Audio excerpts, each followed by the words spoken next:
మీ ఎలాంటి వ్యాపార ప్రకటనలకైనా వెంటనే మా ఛానల్ సంప్రదించండి. అందరికీ నమస్కారం. నేను శిరీష. ప్రస్తుతం మనతో పాటు ఉన్నారు ప్రముఖ ఆధ్యాత్మికవేత్త, జ్యోతిష్య పండితులు రామ్ దాస్ శర్మ గారు. గురుగారితో మాట్లాడదాం. నమస్కారం గురుగారు. నమస్కారం అండి. గురుగారు, ఈ మే మాసంలో విశేషంగా కుంభరాశి వారికి ఎలా ఉండబోతుందంటారు? ఎలాంటి జాగ్రత్తలు తీసుకోవచ్చు అంటారు? గ్రహ గోచరం కూడా ఎలా ఉంటుందంటారు వీరికి? మంచి ప్రశ్న అమ్మా. ఇప్పుడు కుంభరాశి వాళ్ళకి ముఖ్యంగా చూసుకుంటే గోచారం కొన్ని బలంగా ఉన్నాయి, కొన్ని వీక్గా ఉన్నాయి. వీళ్ళకి ఏది బలంగా ఉంది అంటే గురు గోచారం బాగుంది. వీళ్ళకి గురు గోచారం బాగుంది. పంచమ స్థానంలో గురు గోచారం ఉంది, చాలా బాగుంది. అయితే రెండో స్థానంలో శని భగవాన్ సంచారం, అంటే ఏలినాటి శని వీళ్ళకి చివరి దశలో ఉంది. అయితే శని భగవాన్తో పాటు ఈ నెల బుధుడు కుజుడు కలిసి ఉన్నారు వీళ్ళకి. దాంతో ఏంటంటే కొంచెం ఫ్యామిలీలో పొరపచ్చాలు వచ్చే అవకాశం ఉంది. తర్వాత వీళ్ళకి తలకు సంబంధించిన మనకి మనశ్శాంతికి సంబంధించిన సమస్య వచ్చే అవకాశం ఉంది. మనశ్శాంతి లేకపోవడం, వాటికి సంబంధించిన అవకాశం, తర్వాత నరాలకు సంబంధించిన సమస్యలు వచ్చే అవకాశం ఉంది కొంతకాలం పాటు. ఆ విషయంలో వీళ్ళు జాగ్రత్త తీసుకోవాలి. అయితే వీళ్ళకి రాశిలో రాహు ఉన్నాడు. ఇప్పుడు రాశిలో రాహు ఉండడం వల్ల ఏమవుతుందంటే వీళ్ళది ప్రతిదాన్ని ప్రశ్నిస్తూ ఉంటారు. ఎందుకు ఇలాగే చేయాలి, ఇంకో రకంగా చేయొచ్చు కదా అని. ఇదేనే అంత ఈజీగా వీళ్ళు యాక్సెప్ట్ చేయరు అన్నమాట. ఆ తత్వం ఉంటుంది వీళ్ళకి. అంటే ఈ ప్రస్తుత గోచార సమయంలో అట్లా ఉంటుంది. సో ఓవరాల్గా చూస్తే వీళ్ళకి గోచారం నాకు సంబంధించి ఒక 50% బాగుందని చెప్పాలి వీళ్ళకి. మరి విద్యార్థులకు ఎలా ఉంటుందంటారు ఈ మాసం? విద్యార్థులకు మాత్రమే బాగుంది ఇక్కడ. ఎందుకంటే 4వ స్థానంలో శుక్రుడు ఉన్నాడు. శుక్రుడు ఈ రాశి వాళ్ళకి కారకుడు, అంటే మంచి చేస్తాడు. కుంభరాశి వాళ్ళకి చాలా మేలు చేస్తాడు శుక్రుడు. 4వ స్థానంలో 4వ రాశిలో ఉన్నాడు కాబట్టి విద్యార్థులకి చాలా మంచి సమయం అని చెప్పాలి వీళ్ళకి. ఎంత లగ్నంలో రాహు ఉన్నప్పటికీ కూడా శుక్రుడు 4వ స్థానంలో ఉండడం, 4వ రాశిలో ఉండడం వల్ల వీళ్ళకి చదువు మీద చాలా ఏకాగ్రత కుదురుతుంది వీళ్ళకి.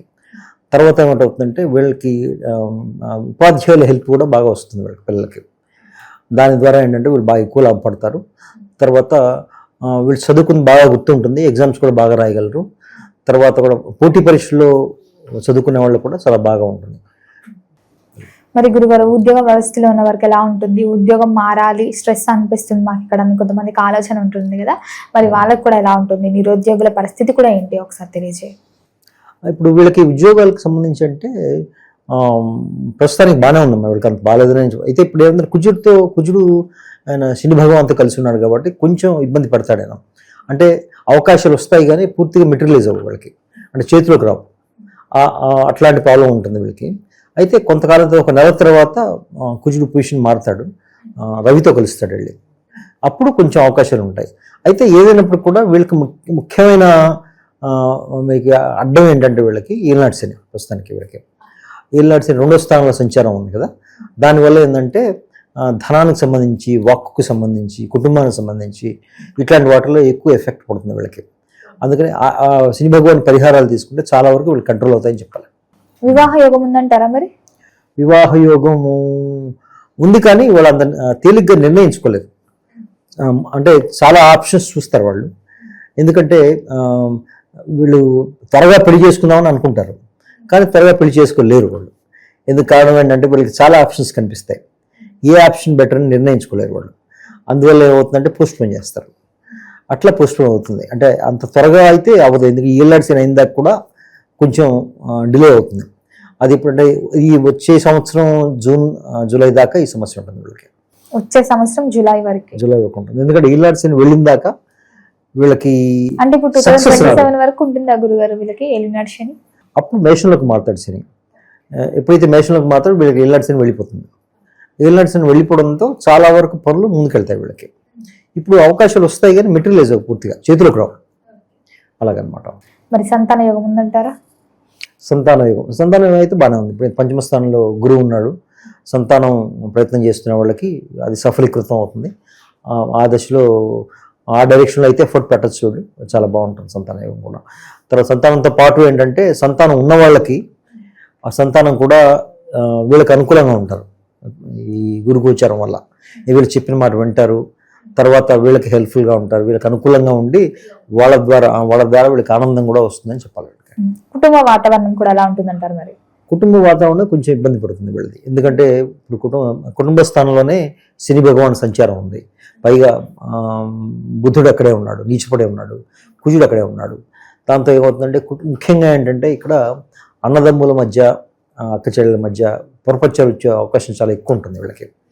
ఎందుకంటే కుజుడు అక్కడే ఉన్నాడు కాబట్టి కుజుడు అక్క చెల్లెని అన్నదమ్ములను సూచిస్తాడు. తర్వాత పైగా కుజుడు వీళ్ళకి ఈ కుంభరాశి వాళ్ళకి 3వ స్థానాధిపతి. 3వ స్థానం జాతక చక్రంలో ఏంటంటే సిబ్లింగ్స్ సంబంధించిన రాశి అంటారు. సిబ్లింగ్ అంటే అన్నదమ్ములు, అక్క చెల్లి, ఇమీడియట్ ఫ్యామిలీలో మనకి ఎవరు ఉంటారు వాళ్ళకి సంబంధించి. ఆయన 2వ స్థానంలో మన శని భగవంతో కలిసి ఉండబట్టి వాళ్ళ ద్వారా వచ్చే గొడవలు ఎక్కువ ఉంటాయి వీళ్ళకి. అయితే అవి కంట్రోల్ కావా అంటే ఇప్పుడు ఈనాడ్స్ అని వెళ్ళిన దాకా కొంచెం కష్టమే వీళ్ళకి ఆ విషయంలో. కుటుంబ వాతావరణం అయితే వేడివేడిగానే ఉంటుంది. ఇప్పుడు అది కంట్రోల్ కావాలంటే శని భగవాన్ సంబంధించిన పరిహారాలు చేసుకోవాలి వీళ్ళు. సహజంగా కుంభరాశి వారి మనస్తత్వం ఎలా ఉంటుందంటారు? కుంభరాశి వాళ్ళు ఏంటంటే వాళ్ళకి సంయమనం చాలా ఎక్కువ. సంయమనం అంటే అంత తొణకరు, అంత ఈజీగా తొణకరు. ఎంత పెద్ద సమస్య వచ్చినా కూడా అంత తొణకరు. అంటే గుంభనంగా ఉంటారు అన్నమాట. బాగా వాళ్ళకి మెంటల్ స్ట్రెంత్ చాలా ఎక్కువ ఉంటుంది వాళ్ళకి. అందుకనే కుంభరాశి అని కూడా, కుంభం ఎలా ఉంటుంది, ఎన్ని నీళ్ళు పోసినా కూడా అలాగే ఉంటుంది అనమాట. సో కాబట్టి వీళ్ళు ఎక్కువ తొణకరు, ఆ స్వభావం ఉంటుంది వీళ్ళకి. అయితే పైగా రాష్ట్రాధిపతి శని భగవాన్ కూడా. ఎందుకంటే వీళ్ళకి ఎక్కువ క్రమశిక్షణ, డిసిప్లిన్ చాలా ఎక్కువ ఉంటుంది. ఏ పని చేసినా కూడా సిస్టమేటిక్గా ప్లాన్ చేయాలి, దాన్ని అమలుపరచాలనే ఉద్దేశం ఎక్కువ ఉంటుంది వీళ్ళకి.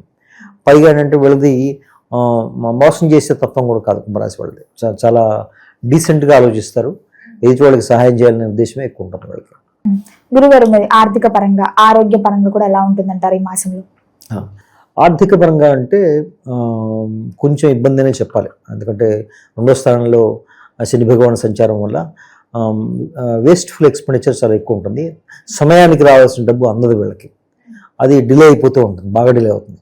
అంటే పూర్తిగా ఆగిపోదు కానీ బాగా డిలే అవుతుంది. 1 నెల రావాల్సింది 3 నెలలు పడుతుంది, రోజులో రావాల్సింది 1 నెల పడుతుంది. అలా చాలా డిలేస్ అవుతూ ఉంటాయి. అయితే చివరికి వస్తుంది కానీ చాలా డిలే అవుతుంది. తర్వాత డెసిషన్ కూడా కరెక్ట్గా తీసుకోలేదు, ఎలా స్పెండ్ చేయాలని చెప్పేసి. అది తెలియక ఏ రకంగా స్పెండ్ చేస్తుంటారు, డబ్బులు వేస్ట్ అయిపోతూ ఉంటాయి. అలాగే గురుగారు, మరి ఈ మాసంలో వీరు దేని పట్ల జాగ్రత్తగా ఉంటే బాగుంటుందంటారు? వీళ్ళు ముఖ్యంగా ఏంటంటే రిలేషన్స్ జాగ్రత్తగా పెట్టుకోవాలి. అంటే ఎదుటి వాళ్ళతో రిలేషన్స్ అంటే వాళ్ళు మాట్లాడడం ద్వారా వచ్చే సమస్యలు చాలా ఎక్కువ ఉంటాయి వాళ్ళకి. అంటే ఎక్కువ మంది అపార్థం చేసుకునే అవకాశం ఉంది. ఎందుకంటే ఇప్పుడు వాళ్ళు ఏది చెప్పినా కూడా ఎదుటి వాళ్ళకి వేరే రకంగా అర్థమవుతుంది. తర్వాత వీళ్ళు నేను అలా చెప్పలేదు, ఇలా చెప్పాను అని వీళ్ళు ప్రతిసారి దానికి ఎక్స్ప్లెనేషన్ ఇవ్వాల్సి వస్తుంది అన్నమాట. కాబట్టి మాటని కొంచెం జాగ్రత్తగా ఆచితూచి వాడితే మంచిదని నా ఉద్దేశం. ఇదంతా పైగా అది ఒకటి. తర్వాత ఆరోగ్య విషయంలో కూడా కొంచెం జాగ్రత్తగా ఉండాలి వీళ్ళు. పెట్టుబడులు కూడా పెట్టచ్చు అంటారా? కొత్తగా వ్యాపారం స్టార్ట్ చేద్దాం అనుకుంటారు, పెట్టుబడులు వీళ్ళకి స్పెక్యులేషన్ పర్లేదు. అంటే స్టాక్ మార్కెట్లో ఇదొక్క రాశికే ఆ 5వ స్థానంలో గురువు ఉన్నాడు కాబట్టి, గురువు ధనాధిపతి, పైగా ఏకాదశాధిపతి కాబట్టి వీళ్ళకి మాత్రం పెట్టుబడి విషయంలో కొంత ప్రాబ్లం ఏం రాదు. మంచి నిర్ణయాలు తీసుకుంటారు వాళ్ళు. మరి గురుగారు, ఈ మాసం అంతా ఇంకా అనుకూలంగా ఉండాలంటే ఎలాంటి పరిహారాలు చేసుకోవచ్చు అంటే? శని భగవాన్ పరిహారాలు చేసుకోవాలమ్మా. అంటే హనుమాన్ చాలీసా చదవడం కానీ, తర్వాత శని భగవాన్ తైలాభిషేకం చేసుకోవడం కానీ, శనికి సంబంధించిన క్షేత్రాల సందర్శన చేయడం కానీ చేయాలి. అవి చేసుకుంటే మీకు చాలా వరకు కంట్రోల్ అవుతుంది. గురుగారు, మొత్తం మీద మాసంలో కుంభరాశి వారికి ఎలా ఉండబోతుంది, ఎలాంటి జాగ్రత్తలు తీసుకోవాలో తెలియజేసినందుకు ధన్యవాదాలండి. నమస్కారం.